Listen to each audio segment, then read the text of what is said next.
Merci pour votre fidélité d'écoute, vous qui nous écoutez sur la 95.5, le www.nanfm.tg, sur le bouquet Canal Plus numéro 575 et en direct sur la chaîne YouTube Norbert Douadi. Mesdames et messieurs, bonjour. Merci pour votre fidélité au débat de Nana FM.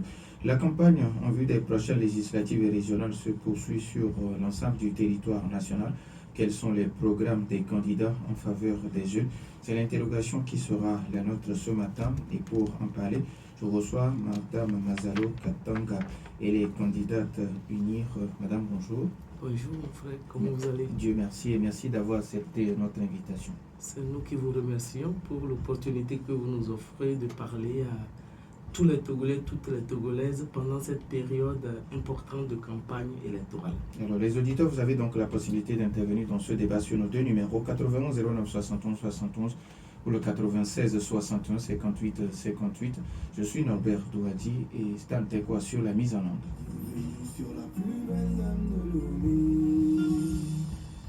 Une fois encore, merci pour votre fidélité d'écoute à Nana FM. Alors, madame, on vous connaît en tant que directrice d'ANADEB. Alors, mais vous portez en tant que candidat. Quelles sont les motivations de cette candidature? Merci beaucoup. Les motivations elles sont simples.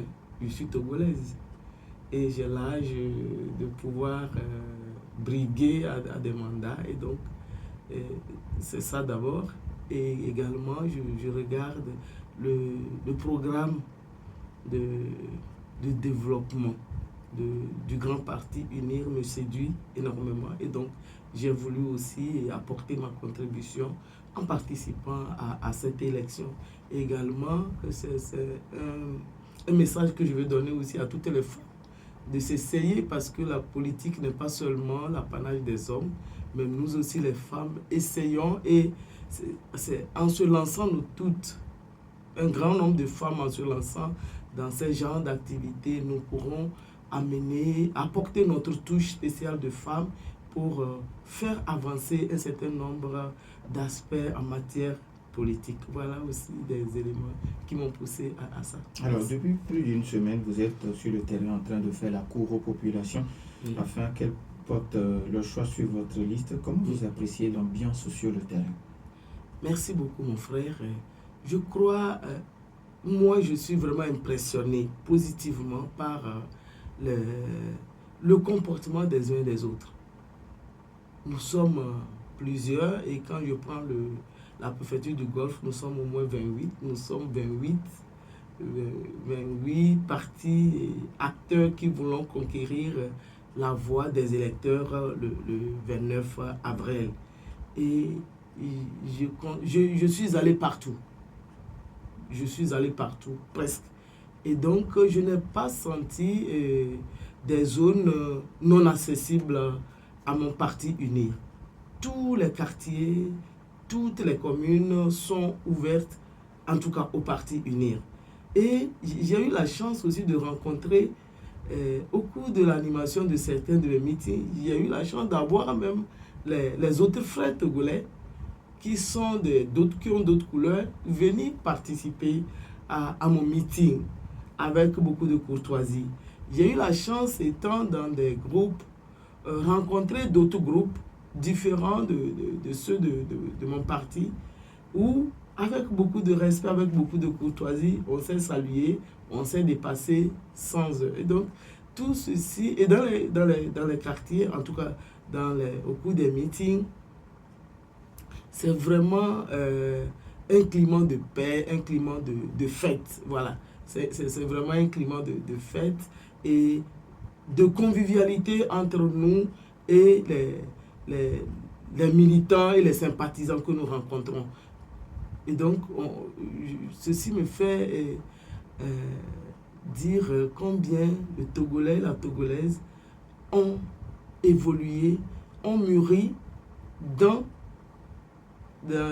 les affaires politiques où personne ne s'en prend à l'autre, c'est avec beaucoup de respect, beaucoup de courtoisie. Et donc, tout ceci ne fait que dire, oui, le Togo a fait des bons, le Togo a fait des avancées en matière politique, ce qui n'était pas le cas il y a très longtemps. Mais aujourd'hui, vraiment, quand vous vivez la chose, vous êtes heureux, personne, même quand les grands groupes sont en déplacement, on ne voit pas des gens klaxonner négativement, voilà.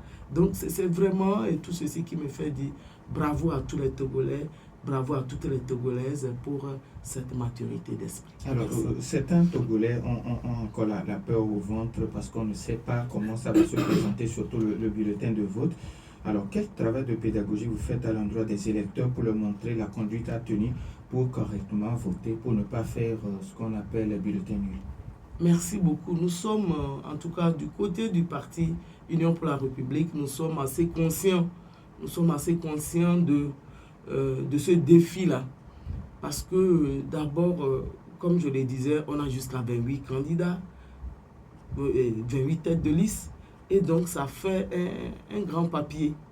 Le bulletin va être conséquent. Et également, vu cet aspect, et au cours des meetings, nous réservons un bon temps pour présenter, pour expliquer à nos militants, à nos sympathisants qui sont là, comment il faut voter. Parce que si on ne se donne pas le temps d'apprendre à nos concitoyens, à nos concitoyennes, comment voter, nous aurons beaucoup de bulletins nuls, comme vous l'avez si bien dit, mais nous ne le souhaitons pas.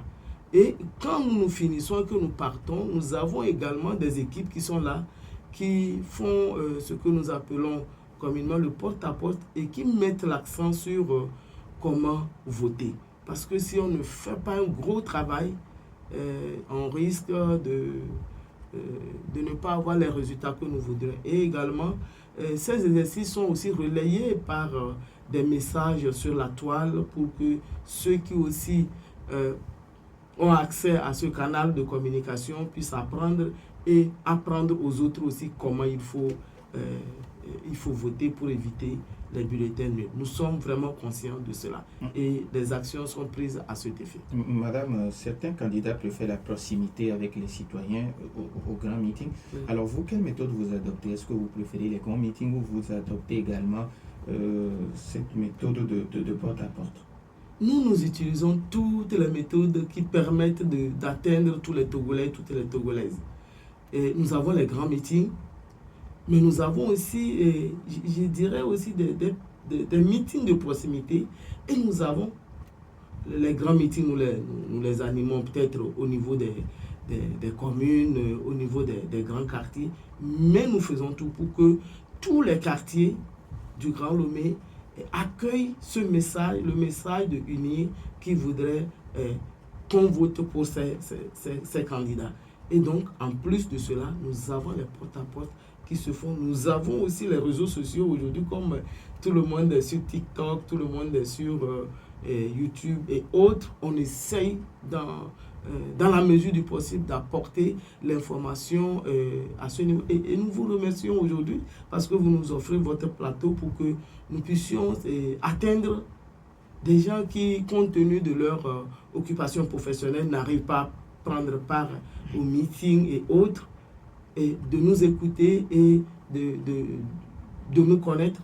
Pour ceux qui ne nous connaissent pas, et je ne crois pas qu'il y ait quelqu'un dans ce Togo qui ne connaisse pas le parti Union pour la République, et donc de nous écouter, de savoir qui sont ces candidats, ces candidates qui vont aux élections sous la bannière de UNIR et de pouvoir se prononcer favorablement pour UNIR le 29 avril. Alors, madame, quand certains candidats pensent qu'il faut à un moment donné plafonner les fonds en matière de campagne, vous répondez quoi? D'abord, personne n'a de ressources. Nous sommes tous Togolais, Togolaises. Hein. Il n'y a pas d'étrangers. Et tous les candidats de UNIR sont des Togolais, des Togolaises et vivent le quotidien de tous les Togolais et Togolaises. Et je suis Togolaise, je n'ai pas d'autres moyens que ceux que j'ai. Voilà. Et je ne vois pas quelqu'un qui est beau. Bon, je ne sais pas ce qui se passe dans les autres partis, mais au sein de mon parti, je crois, les dispositions sont prises pour que tous les meetings ont un coût, partout. Quand certains candidats pensent qu'il y a certains candidats qui ont les moyens, qui font la starmania, alors que d'autres n'en ont même pas, et ils sont obligés de faire de porte à porte, qui ne peuvent même pas organiser un seul meeting durant les 2 semaines de la campagne. Mon frère, tout le monde savait avant de s'engager. Hein. Tout le monde, je veux dire tous les partis politiques, les indépendants, chacun savait ce que c'est une élection, une campagne électorale. Et les dispositions doivent être prises à cet effet. Il n'y a pas de problème. On a défendu à personne d'utiliser ces moyens pour pouvoir convaincre l'électorat. Non. Et c'est ce que le Parti uni essaie de faire. Et je vous dis, étant de la coordination dans la préfecture, étant membre de la coordination dans la préfecture de Golfe, je sais comment les choses se passent. Il n'y a pas d'exagération, non. Tout est rationalisé parce qu'on n'en a même pas. Alors, avant de donner la possibilité aux auditeurs, à quel projet de société comptez-vous conquérir l'électorat? Nous disons voter, unir, c'est la solution à vos aspirations. Parce que nous avons le Parti Unir a déjà une feuille de route. Parce que, vous savez, le gouvernement actuel a défini une feuille de route 2025. Et dans cette feuille de route veut un Togo en paix, prospère, une nation moderne avec une croissance économique inclusive et durable. Donc, nous avons, dans nos esprits, c'est assez clair. C'est assez clair là où nous voulons aller avec nos concitoyens, nos concitoyennes, les années qui sont devant nous. Et c'est pour ça que nous voulons convaincre, nous voulons amener les Togolais, les Togolaises à voter massivement pour le Parti uni. Parce que dans notre tête, c'est très clair, c'est très clair. Toutes ces idées, nous disons que nous les avons mûries avec les Togolais. Les Togolais, ce n'est pas quelqu'un qui est assis dans son bureau quelque part et qui a inventé des choses. Non, c'est un travail assez participatif, assez inclusif qui a été fait pour nous accorder sur là où nous voulons aller, comment nous voulons aller ensemble. Voilà. 91 09 71 71 ou le 96 61 58 58. Vos questions et vos avis nous intéressent, mais après la pause. 64e anniversaire de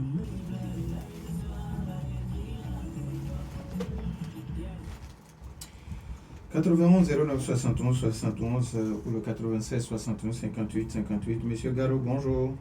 Bonjour madame. Bonjour monsieur Gado. Madame, bon, moi j'ai une proposition pour la 5e République. Vous savez, et si je propose à venir, comme le président, vous voulez qu'il reste au pouvoir, bon, d'accord, 5 ans pour le pouvoir à l'unir, avec le gouvernement, ça peut s'unir. 5 ans prochains, gouvernement et opposition, 100% opposition. Il n'aura plus d'élection, il n'aura plus de problème. 5 ans pour l'opposition, 5 ans pour l'unir, et on n'aura même pas besoin de cette élection. Et qu'est-ce que le président va faire? Lui, il est là pour recevoir les ambassadeurs à l'eau funéraire, chef d'État, c'est mieux. Parce que vous voulez que le président reste au pouvoir à vie. D'accord, 5 ans pour l'opposition, 5 ans pour l'unir, merci, bonne journée. Merci et bonne journée à vous aussi, monsieur Garo. 91 09 71 71 ou le 96 61 58 58. Nana FM. Allô? Allô? Oui, bonjour. Bonjour. Pélé, comment allez-vous? Oh, très bien. Allez-y, on vous écoute. Madame, bonjour. Bonjour mon frère, comment vous allez? Oh, très bien. Merci. D'abord, j'ai 2 préoccupations. Oui, allez-y. Dans l'introduction,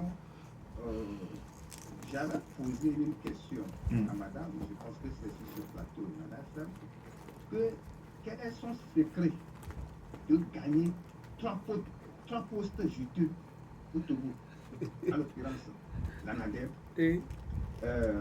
Il y a une structure de personnes démunies qu'elle a à la tête. Et après, elle était à la tête du Covid. Pour gérer la Covid. Quel a été son secret? Mais elle n'a pas pu répondre, mais on a compris que le secret, c'est parce qu'elle est dans le RPT Unir.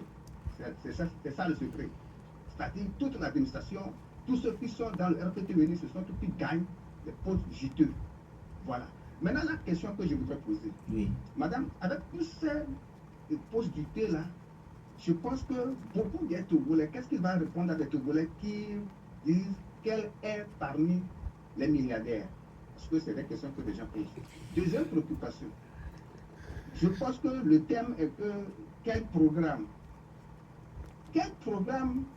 le RPT unir Ola aujourd'hui, ou bien unir Ola aujourd'hui, que est-ce que vous pouvez arrêter la minorité, ou bien ceux qui s'accaparent la richesse du pays? Est-ce que vous pouvez arrêter ceux qui font la surfacturation à l'administration? C'est la préoccupation de la population togolaise. Merci beaucoup à Pélé. Nana FM 91 09 71 71 ou le 96 61 58 58. Nana FM, allô? Allô? Oui, bonjour Michel. Oui, bonjour, monsieur Lambert. Bonjour, madame. Bonjour, mon frère.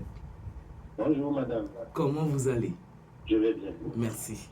Moi, je crois que s'il faut peut-être voter votre personne ou votre compétence, oui, je serais d'accord que vous méritez ce que vous faites. Mais s'il faut parler du parti uni, moi je ne sais pas ce que le parti uni n'a pas démontré depuis un certain nombre d'années et que c'est maintenant qu'on va encore démontrer ou bien poursuivre ce qu'on va faire alors que le panier de la ménagère, la situation n'a jamais changé. Ensuite, moi je m'étonne parfois que pourquoi quand il faut toujours quelqu'un de haut placé, ça doit être donné. Jusqu'à quand on verra un jour peut-être un membre d'un parti Y occuper un poste de responsabilité et que lors des élections, cet homme milite plutôt ou bien sensibilise plutôt pour un autre parti. Moi, je crois que c'est le côté inclusif, la paix dont vous parlez, vous vantez tant, tout ça là, la sérénité. Je crois que c'est dans cet esprit-là qu'on devrait normalement, comment on appelle, placer les gens dans l'administration. Parce que quand il y a élection là, vous verrez que toutes les personnes de l'administration sont toujours d'unis. Mais comment est-ce que vous parlez d'inclusivité et que ce ne sont qu'une partie qui occupe l'administration du pays? Vous voyez que est-ce que c'est juste? Est-ce qu'en matière de justice, est-ce que ça peut se passer comme ça? Merci. Donc voilà, moi, franchement, s'il faut vous prendre en compétence, oui, vous êtes dévoué et moi, je voterai votre personne et non votre parti. Merci beaucoup à Michel. Nana FM, allô? Allô, bonjour monsieur. Bonjour. Bruno de Zanguera. Bruno de Zanguera. Monsieur Bruno, vous voulez parler un peu plus fort, s'il vous plaît? Ok. Sinon, moi, j'ai une seule question seulement à demander, madame. Oui, allez-y. Bonjour, madame. Bonjour, mon frère. Oui, madame, monsieur le journaliste vient de vous poser la question quel sera votre programme si vous êtes élu. Vous me dites que si vous êtes élu, les années suivantes, vous avez vos projets à le faire. Mais nous remarquons que l'unir est là, bientôt 20 ans. Les projets, vous les dites bien, on ne voit pas les réalités sur les réalités. Et maintenant, vous me dites de vous voter encore. Comment est-ce qu'on peut vous voter? Vous n'avez pas de programme à voter. C'est ça qui nous empêche. Merci, madame. Merci à vous aussi. Nana FM, allô? Oui, bonjour. Bonjour, Komi. Oui, Comment? bonjour à l'invité. Bonjour, mon frère. Vous disiez tout à l'heure que vous avez des projets clairs avec les Togolais. Mais à voir de près, c'est touffu. Je vous explique. La mue dont vous parlez hier récemment, on nous a déjà prélevé 3 fois dans cette année. N'a ni cap, ni réseau de prestataires, ni comment dirais-je, les pharmacies dans lesquelles nous avons acheté nos produits. Du coup, ça rime à l'escroquerie. Quand vous parlez aussi de l'avenir clair, on ne nous a pas demandé d'aller nous arracher le vote du président de la République au suffrage universel et de le confier à un certain député pour voter à notre place. Mais vous l'avez fait. Et à ce jour, je vous parle, en tant que Togolais, je n'ai pas copie de cette nouvelle constitution pour savoir que ce que vous avez fait pour nous est bon pour moi. Donc c'est touffu. Ce n'est pas clair. Quelle réponse vous avez pour ces 2 éléments que je vous ai donnés? Deuxième préoccupation, quand nous prenons vos projets, et je me lance sur la question de Covid, si nous avons bien géré la crise sanitaire, on aurait du moins 5 ans à avoir un plateau technique garni. Mais on a constaté avec la Cour des comptes que les gens volaient. Madame, les gens volaient nos milliards. Et à l'Assemblée, vous êtes incapable de nous démontrer que on peut contrôler l'action gouvernementale en étant dans un même parti. Ça ne serait pas bien de voter, par exemple, la DMP ou bien le FDR pour qu'eux aussi démontrent. Et si nous n'arrivons pas à le faire, vous revenez. Merci. Merci à vous aussi. 91 09 71 71. Je prends encore 2 auditeurs. Nana FM, allô? Allô? Oui, bonjour. Oui, bonjour madame. Allô? Oui, allô? Oui, bonjour madame. Bonjour mon frère. D'accord, c'est Olivier Lebasito. Olivier de Lebasito. Ok, monsieur Olivier, allez-y, on vous écoute. Ok, d'accord.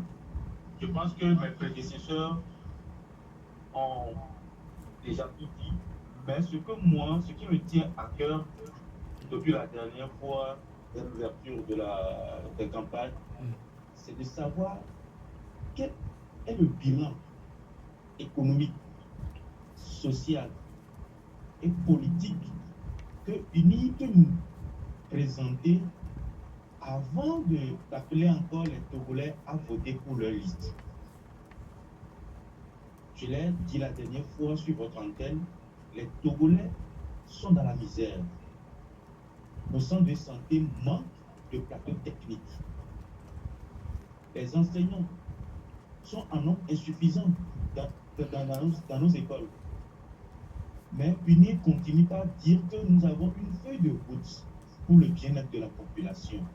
Selon vous, est-ce que votre feuille de route-là, vous avez déjà démarré les différents points ou bien c'est maintenant que vous allez commencer? Parce que ça ne se sent pas dans la vie du Togolais. Le Togolais est toujours triste.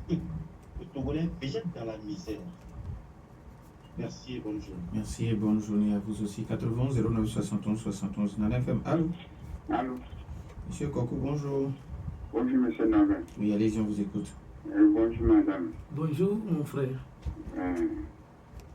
D'abord, moi, je voudrais te demander premièrement, parce qu'il n'est pas temps aujourd'hui de cesser de parler de feuille de route et de nous parler d'un cahier de route. Parce qu'une feuille, je ne sais pas combien de choses on doit avoir sur une feuille et qu'on ne peut pas le terminer en une journée. Chaque fois on parle de feuille de route, ça fait 10 ans, 15 ans, 20 ans. Est-ce qu'il n'est pas temps aujourd'hui de parler de cahier de route? Secondo, concernant cette élection, UNI, toujours qu'il a la majorité du peuple à son côté. Mais c'est ce qu'on constate avec les campagnes. On trompe les gens, on veut donner. Lorsque vous participez à la campagne, vous avez 5 millions, on voit des gens qui ont reculé. Et à la fin, les gens souffrent et marchent à pied pour aller à la maison. Pourquoi cette façon de faire? Et pour terminer, je ne sais pas si madame a vu l'état du nouveau site du marché d'Agoué acquis hier après la pluie. Quelle est l'intention sur cette nouvelle site? Merci beaucoup. Merci à vous aussi. 91 09 71 71 ou le 96 61 58 58. Nana FM, allô? Allô? Oui, Armand, bonjour. Bonjour Norbert. Oui, allez-y, on vous écoute. Bonjour à l'invité. Bonjour mon frère. Il faut dire que la critique est aisée. Ce n'est pas facile de se retrouver devant quelqu'un pour faire un bilan. Nous connaissons tous, c'est vrai que la perfection n'est pas de ce monde. Mais balayer tout du revers de la mer pour dire que tout est noir, c'est toujours cette histoire de verre à moitié plein et verre à moitié vide. Il faut passer ici. J'aimerais seulement demander à madame,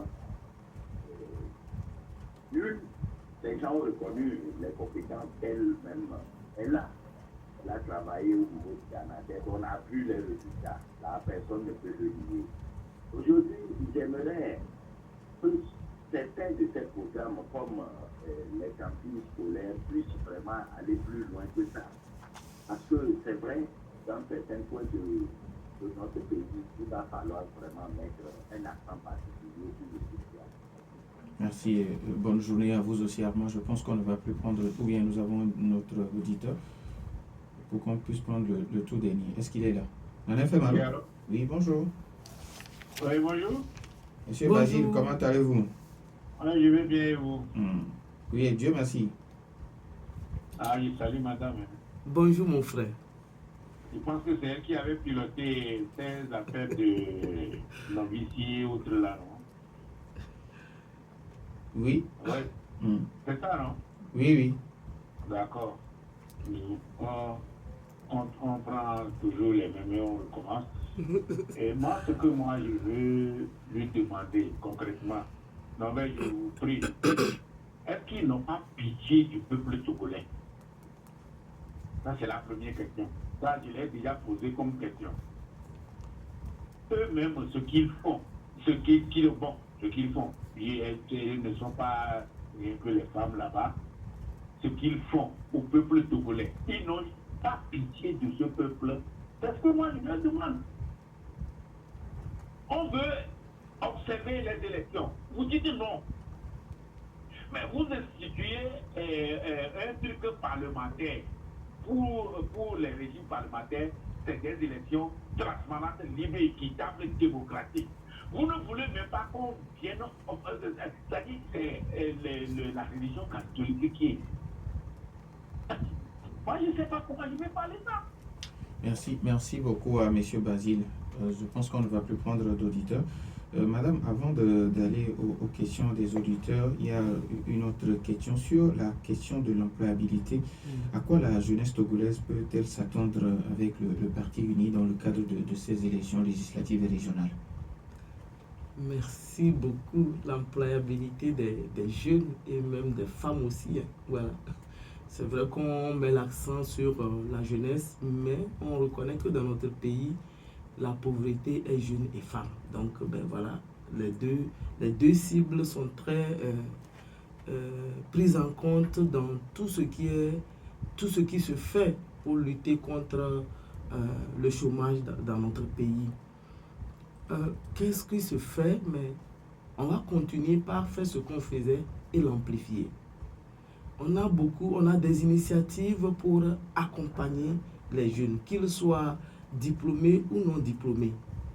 Parce qu'aujourd'hui, on se dit, ce n'est pas seulement les diplômés qui doivent faire objet d'attention, mais également, regardez, dans tous nos villages, dans tous nos quartiers, toute cette jeunesse brave, pleine d'énergie, et qui veut seulement travailler.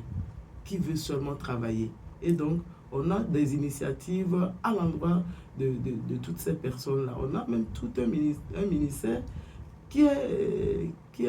dont l'une des missions est la jeunesse et l'emploi des jeunes. Et donc, ce ministère va continuer par travailler pour que les jeunes apportent leur contribution à la création de la richesse dans notre pays. Vous voyez de plus en plus, vous écoutez de plus en plus, on nous parle des zones d'aménagement de production agricole, les ZAP. Ce n'est pas les personnes âgées, les ZAP ne sont pas mises en place pour les personnes âgées, c'est pour les jeunes, parce que c'est la jeunesse qui a la force de pouvoir travailler. Et donc, toutes ces initiatives qui sont en train d'être prises, qui sont en cours dans notre pays, sont en faveur des jeunes.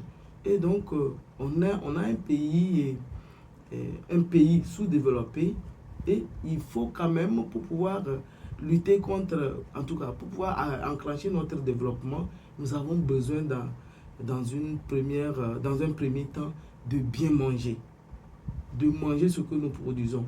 Et si on commence par manger ce que nous produisons, je suis sûr que toutes les ressources que nous envoyons ailleurs pour commander notre manger va aller dans les mains de ces jeunes. Et puis voilà. Et on a plein de choses, on a la plateforme industrielle qui est là. Il y a des initiatives qui sont là pour vraiment prendre en compte la préoccupation des jeunes. Alors, quand vous parlez des conditions, de changer les conditions des femmes, M. Koko qui vous demande, est-ce que vous êtes déjà allé sur le nouveau site du marché d'Agué-Assieye après la grosse pluie? Le marché d'Agué-Assieye, je dirais que c'est ma préfecture. et c'est mon marché. Tout le monde est peiné. Tout le monde est peiné. Personne ne peut être heureux de voir ce marché brûler comme ça. Et que, qu'est-ce qu'on pouvait faire et qu'on puisse trouver les moyens rapides pour résoudre ce problème-là. Mais j'ai dit, les réflexions sont en cours, les dispositions sont en cours d'être prises pour améliorer les conditions de vie des populations marchandes. Je sais ce qui se passe sur le terrain, sur le nouveau site. Et même quand on menait les actions pour pouvoir délocaliser les femmes vers là, on était conscient. On était conscient. Ce n'est pas quelque chose qui nous est tombé sur la tête. On était conscient. Mais sachant que ce n'est pas aussi évident tout de suite de trouver. Parce que s'il faut mettre toutes les conditions en place, c'est qu'on va laisser les femmes peut-être dans les rues sans pouvoir les caser quelque part. Mais les problèmes sont là. On va continuer ensemble par trouver des solutions aux problèmes qui sont là pour que les femmes continuent, les femmes et les hommes qui sont sur ce site continuent par mener leurs activités.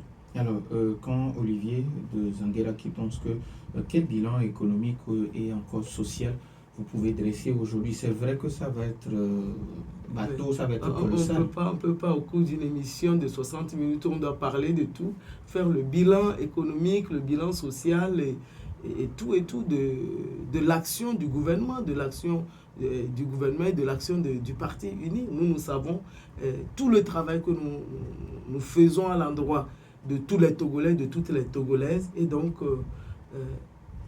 le Togo fonctionne, le Togo continue par avancer. Si le Togo continue par avancer, ça veut dire qu'il y a des actions qui portent au niveau économique, au niveau social, au niveau, au niveau économique, au niveau social, au niveau même politique.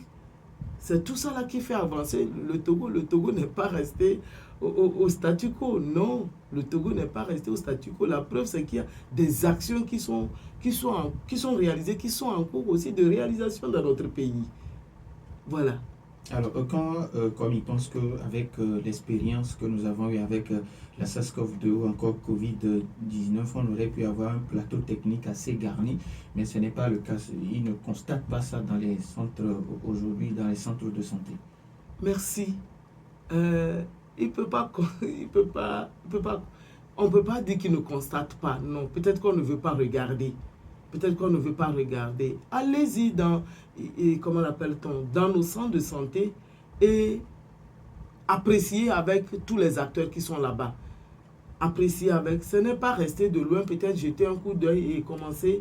On sait qu'il y a beaucoup de choses qui restent à faire, ça c'est vrai. On sait qu'il y a beaucoup de choses qui restent à faire. Mais aujourd'hui, on a le plateau technique qui est en train d'être renforcé de Lomé jusqu'à Saint-Cassé. Oui, aujourd'hui, on ne peut pas me dire qu'il n'y a rien qui est fait. Et Dr Lafia, où il y a le plateau technique est là pour aider à soulager les maux des Togolais et des Togolaises.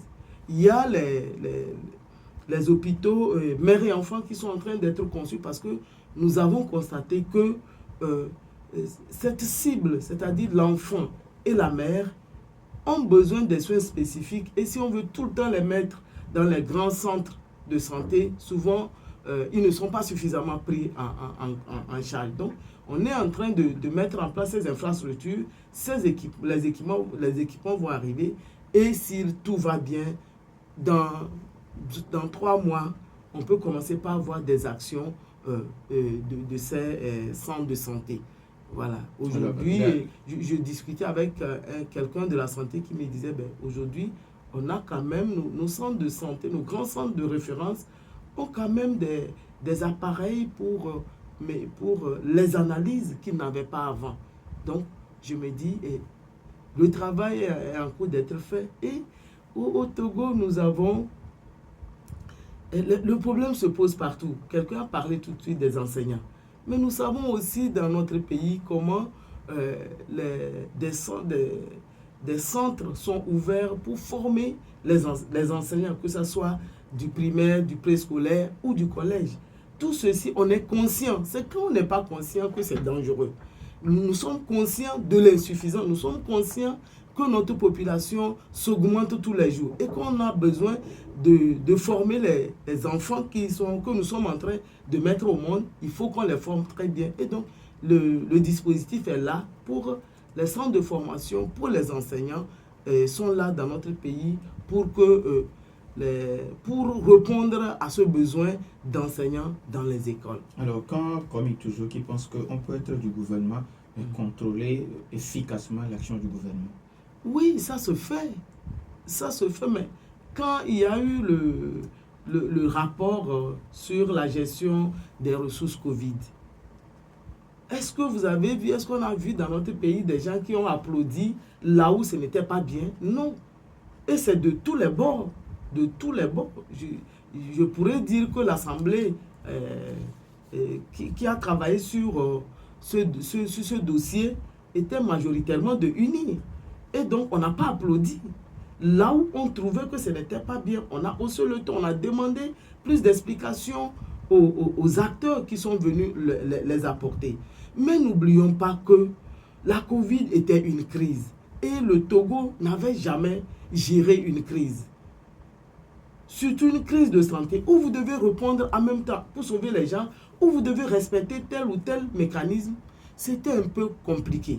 C'était un peu compliqué. Ce n'est pas pour dire que quelqu'un s'est senti heureux ou bien quelqu'un a détourné les fonds pour ceci, pour cela. Non, je crois qu'il va falloir peut-être mieux lire les documents et aussi écouter les autres. Ce n'est pas parce qu'on dit oui, vous avez fauté, qu'on ne veut même pas vous donner l'occasion de vous expliquer. Voilà. Alors, quand M. Basile s'indigne parce que la CENI a refusé de délivrer d'accréditation à l'Église catholique pour surveiller ou bien pour, comment on va dire ça, pour être dans les bureaux et voir comment ça se déroule, ces élections. Je ne peux pas réagir sur un sujet que je ne maîtrise pas. Mais je me dis, pour avoir accès à ces accréditations, c'est sûr qu'il y a toute une démarche qu'il faut respecter. Est-ce que ça a été respecté? C'est des questions que je pose à haute voix. Est-ce que ça a été respecté? Si ça n'a pas été respecté, bon, l'acteur qui est la CENI peut refuser l'accréditation à tel ou à tel. Voilà. Alors, mais j'ai dit, c'est un sujet que je ne maîtrise pas beaucoup. Pélé qui pense qu'aujourd'hui, le problème des Togolais, c'est la surfacturation dans les administrations et la lutte surtout contre la corruption qui est le problème. La surfacturation, est-ce que les gens ont la preuve? C'est pas parce que tu as appris que ceci se fait comme ça que tu commences par déclarer à haute voix oui qu'il y a surfacturation. Allez-y chercher à mieux comprendre comment l'appelle-t-on? La direction, nous avons la COP qui est là, qui s'occupe de la régulation des marchés. Nous avons la direction nationale de la commande publique qui est là, qui regarde tout ceci. Sur quelle base, comment vous pouvez, si ce bic coûte 100 francs, comment vous pouvez aller dire oui, le bic là va coûter 300 francs, sans explication. Et aussi, on parle de surfacturation si peut-être il y a du gré à gré. Mais je sais que dans notre pays, les efforts sont faits pour que les marchés passent selon un dispositif qui est des appels, qui consiste à faire des appels ouverts, adressés à tout le monde et chacun peut postuler. Voilà ce que je voudrais apporter comme information à mon frère qui pense qu'il y a surfacturation, qui pense qu'il y a corruption. Madame, il nous reste pratiquement 1 minute. Monsieur Garo qui pense qu'il n'y ait même plus d'élections dans le pays, que quand UNI fait 5 ans au pouvoir, l'opposition aussi fait un gouvernement de 5 ans. Le président, il est là, statique, mais on ne change que le gouvernement. Ben, c'est de belles idées qui peuvent être analysées par les députés, les sénateurs. Voilà. Ce n'est pas quelqu'un qui décrète ça quelque part, non. Il faut que les institutions que nous avons mises en place, que nous leur confions ces genres de sujets à analyser et à nous faire des propositions. Alors, en 30 secondes, si vous avez un message en guise de mot de fin. Je voudrais d'abord vous remercier. Je voudrais remercier tous les auditeurs, toutes les auditrices de Nana FM pour m'avoir prêté bonne écoute. Remercier tous ceux qui ont posé des questions. Ça démontre que nous sommes tous intéressés par la vie de notre pays et c'est tout ce que le parti UNIR veut faire. faire avec tous les Togolais, toutes les Togolaises pour créer les meilleures conditions de vie à chacun et à chacune. Voter unir, c'est vraiment voter pour que nous puissions ensemble travailler pour sortir de la pauvreté. Merci. Disons merci à Madame Mazalo Katanga, candidate unie dans le Golfe. Merci également à vous, chers auditeurs, pour votre fidélité d'écoute à Nana FM. Fin de ce débat, mise en onde par Stan Teko. Je suis Norbert Douadi. Bonne suite de nos programmes.